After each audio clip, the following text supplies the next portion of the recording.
नगर पालिका ने कबाड़ से जुगाड़ करके नवाचार किया, जिससे अब अशोक कॉलोनी, बिरलाग्राम का टापरी क्षेत्र सहित कुछ स्थानों पर अत्याधुनिक फिल्टर प्लांट का पानी सुगमता से मिलेगा।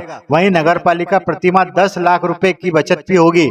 नगर पालिका अध्यक्ष के निर्देशन में अब बीसीआई फिल्टर प्लांट की लाइन मुख्य पाइपलाइन से जोड़ दी गई है। Ashok colony, government colony, Birlagram का टापरी क्षेत्र, यूको बैंक आदि ऐसे स्थान है जहां नगरपालिका द्वारा बंद पड़े भारत कॉमर्स उद्योग के फिल्टर प्लांट से पानी सप्लाई किया जा रहा था। इसके लिए नगरपालिका को प्रति माह 10 लाख रुपए ग्रेसुम उद्योग को भुगतान भी करना पड़ रहा था। नगरपालिका अध्यक्ष संतोष ओपी गहलोत के निर्देशन में जल कार्य समिति के प्रभारी प्रकाश जैन, इंजीनियर एवं एक्सपर्ट की सहयोग से बीसीआई फिल्टर प्लांट की लाइन अब मुख्य डिस्ट्रीब्यूटर लाइन से जोड़ने में सफलता हासिल की है। उपाध्यक्ष सुभाष चंद्र शर्मा ने बताया कि जल कार्य समिति के चेयरमैन से मिले पत्र के बाद नगर पालिका अमरा हरकत में आया और कार्य को करने के लिए एस्टीमेट बनाने के निर्देश दिए गए। लगभग 8 लाख रुपए की लागत का एस्टीमेट बनकर आया। इसमें से 6 लाख रुपए की सामग्री कबाड़ से जुगाड़ करके संग्रहित कर ली गई। मात्र 2 लाख रुपए में वर्षों पुरानी समस्या का समाधान नगरपालिका द्वारा कर दिया गया। लगभग 7 दिन की समय अवधि में बीसीआई फिल्टर प्लांट की लाइन को नायन फिल्टर प्लांट की लाइन से जोड़ दिया गया, जिससे अब क्षेत्रवासियों को अत्याधुनिक फिल्टर प्लांट का पानी मिलेगा। रविवार को नगरपालिका की जल शाखा की टीम कार्य को अंतिम रूप देने में जुटी रही। उपाध्यक्ष शर्मा के अनुसार ग्रेसिम उद्योग से 20 हाउस पावर की मोटर से आने वाले पानी को वर्तमान में नगरपालिका द्वारा अस्थायी रूप से प्लेट लगाकर रोक दिया जाएगा, जिससे भविष्य में कभी भी जरूरत पड़ी तो उसको चालू किया जा सके। शर्मा के अनुसार बीसीआई फिल्टर प्लांट परिसर में गार्डन के रूप में विकसित किया जाएगा, ताकि इस अवसर पर भाजपा कार्यकर्ता Subhash Rawal, time keeper rice Qureshi आदि मौजूद रहे। बिल्कुल आप सही बता रहे हैं।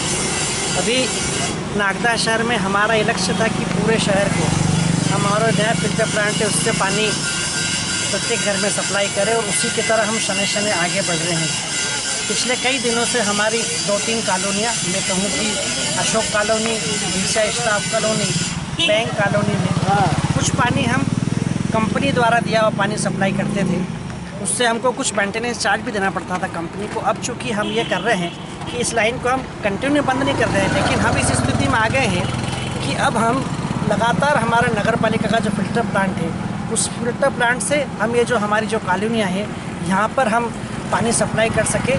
और साथ ही साथ हमारे जो लगातार अमृत 2 में हम जो जिस प्रकार काम कर रहे हैं, अमृत 2 में हमारा लक्ष्य है कि हमारी जो नई टंकी बनाई हुई है, नए सबवेल बनाए हुए हैं, इन सबवेल को भी हम चालू करने की स्थिति में शनै शनै आगे बढ़ रहे हैं। कुल मिला के ये कि जब से नगर पालिका परिषद का गठन हुआ है, हम लगातार ऐसे बहुत सारे लीकेजेस ढूंढ रहे हैं कि ताकि हम नगर पालिका को कहीं न कहीं आर्थिक दृष्टि संपन्न बना सके। जैसे पहले हमने चूना नागदा में जो पुराने पोल थे, उन पोलों को हमने सही तरीके से उपयोग किया और पूरा पुराने पोल को रंग रोगन करके वहाँ पर में लाइट की व्यवस्था की। इसी प्रकार ये भी हम एक नया नवाचार कर रहे हैं कि 1971 से ये लगातार पानी चूँकि हम सप्लाई नहीं कर पा रहे थे, ये लगातार पुराने फिल्टर प्लांट सप्लाई करते थे। और अब चूँकि अब इस स्थिति में आ गए हैं, 50 साल के बाद हम इस स्थिति में आ गए हैं कि अब स्वयं जो कुछ ऐसी कॉलोनियाँ थी जहाँ पर पानी हमारा नगर पालिका के फिल्टर प्लांट से पानी सप्लाई नहीं हो पा रहा था, वहाँ हम सप्लाई करने की दिशा में अब लगातार अग्रसर आगे हो रहे, और बहुत जल्दी हम इसको, और मैं एक बात बता चाहूँ कि ये भी हमने एक नवाचार किया है, बहुत कम खर्च में इसको उपयोग किया है। ये अगर हम बात करूँ कि मान लीजिए कोई प्रोजेक्ट हमारा 100% था, उस प्रोजेक्ट को हमने लाकर केवल 20% पर जाकर उस प्रोजेक्ट को हमने फुलफिल कर दिया। मतलब केवल हम 20% लागत पे उस प्रोजेक्ट को पूरा कर रहे हैं, जो इस नगर की एक बड़ी ही महती आवश्यकता थी।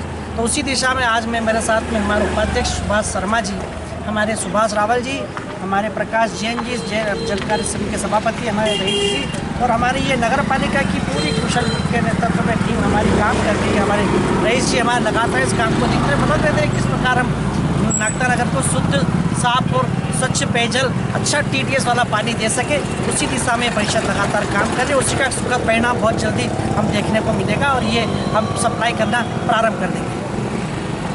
आज हमारे बीच में नगर पालिका अध्यक्ष प्रतिनिधि ओपी गहलोत जी, हमारे जल समिति के चेयरमैन भाई प्रकाश जी, सुभाष रावल जी, रईस जी, हम सभी ये जो हमारा पुराना फिल्टर से अशोक कॉलोनी में, बैंक कॉलोनी के अंदर जो पानी दिया जा रहा था, उसके अंदर हम चाह रहे थे कि इस पुराना फ़िल्टर को बंद करके और नए फ़िल्टर से हमारे इस लाइन को जोड़ी जाए। ताकि शुद्ध पानी, क्योंकि कई वर्षों से इस पुराने फिल्टर से पानी दिया जा रहा है और हम चाह रहे थे कि नए हमारा जो फिल्टर प्लांट है उससे इस लाइन को जोड़ दी जाए, ताकि जो पानी की कुछ समस्याएं लोगों की आ रही थी, पानी शुद्ध पानी नहीं आ रहा है, अच्छा पानी नहीं आ रहा है, उस समस्याओं को ख़त्म करने के लिए हम जल्दी से जल्दी इस लाइन को जोड़ रहे हैं, ताकि उनके पास भी शुद्ध पानी जाएगा, अच्छा पानी जाएगा। और इसीलिए हम सभी आज इस काम के लिए आए हुए थे, देख रहे थे। तो हमारे जो रईस भाई की जो टीम है वो जल्दी से जल्दी इस काम को करने जा रही है। एक पुरानी लाइन भी इससे जुड़ी हुई है, जो ग्रेसिम से उस पानी को सप्लाई होती है, उस पानी की सप्लाई के लिए भी हम उस पानी को कुछ समय के लिए देख रहे हैं, उस पानी को भी हम रोकेंगे, ताकि हमारे फिल्टर से ही पूरे कॉलोनी में हमारा पानी जाए। ग्रेसिम की जो 4 इंच की लाइन है उसको भी हम बंद करने की पूरी तैयारी कर रहे हैं। ग्रेसिम प्रबंधन और नगरपालिका नागदा के बीच एक समझौता था। इसके तहत नगरपालिका 1973 से 5 लाख लीटर गैलन पानी ले रही थी और चूँकि 2017 में हमारी पेयजल आवर्धन योजना लागू हो गई है और 2017 के बाद से हम खुद इतने सक्षम हैं कि हम पूरे शहर को पानी पिला सकते हैं। लेकिन उसके बावजूद जो भी कारण रहे हों, किसी का ध्यान शायद इस और गया नहीं था। जब मेरी जानकारी में ये विषय आया तो मैंने माननीय नगरपालिका अध्यक्ष जी से बात की और उनसे आग्रह किया कि हमको इस तरह का निर्णय करके, और ये जो अभी तक हम 2017 से अभी तक 2.25 करोड़ रुपए हम ग्रेसिम को भुगतान कर चुके हैं, तो अगर हम ये छोटा सा काम कर लेंगे तो हमारा लगभग 10 लाख रुपए महीना जो जनता की गाड़ी कमाई का पैसा है जो हम ग्रेसिम को दे रहे हैं वो देना बंद हो जाएगा। तो माननीय अध्यक्ष जी ने मेरी बात को स्वीकार किया और माननीय अध्यक्ष जी ने के मार्गदर्शन में, उनके निर्देशन में हमने ये टी डालने का काम किया है। और इसके बाद अब जो 10 हॉर्स पावर की एक मोटर से ग्रेसिम हमको पानी देता था, वो पानी लेना भी हम आज से बंद कर देंगे। नगर पालिका परिषद नागदा अब 100% अपने बूते पर पूरे नगर में पेयजल सप्लाई करेगी। हम आत्मनिर्भर पूरी तरह अपने आप पर निर्भर रहेंगे और इस व्यवस्था के तहत हम खुद पानी देने का काम पूरे शहर को करने वाले हैं। इस प्रोजेक्ट की एक और ख़ास बात यह है परवेज भाई के इस पूरे प्रोजेक्ट का जो खर्च था वो लगभग 8 लाख रुपए का था। जब अधिकारियों से मेरी चर्चा हुई और मैंने DPR तैयार करवाई तो 8 लाख रुपए की DPR तैयार हुई। मैंने अधिकारियों से कहा कि इसमें कौन कौन सा सामान लगना है उसकी एक लिस्ट मुझे बना के दो। अधिकारियों ने वो लिस्ट मुझे दी। मैंने हमारा जो अमला है जल विभाग का उनको कहा कि इसमें से जो सामान हमारे पास पड़ा हुआ वो निकालो। आप कल्पना करेंगे कि 6 लाख रुपए का सामान हमारा जो वेस्टेज पड़ा हुआ था वो हमने निकला लिया। महज 2 लाख रुपए का हमने टेंडर लगाया और ये पूरा काम जो 8 लाख रुपए का होना था उसमें 6 लाख रुपए के स्क्रैप और पुराने सामान का हमने उपयोग कर लिया। महज 2 लाख रुपए में हमने ये पूरा प्रोजेक्ट हमारा आज कंप्लीट हो जाएगा और हम शहर का जो इलाका जो यहाँ से पेयजल सप्लाई होती थी वहाँ पर भी अब हमारे फिल्टर प्लांट का पानी 100% शुद्ध पानी उनके घर तक पहुँचने का सिलसिला कल से शुरू हो जाएगा।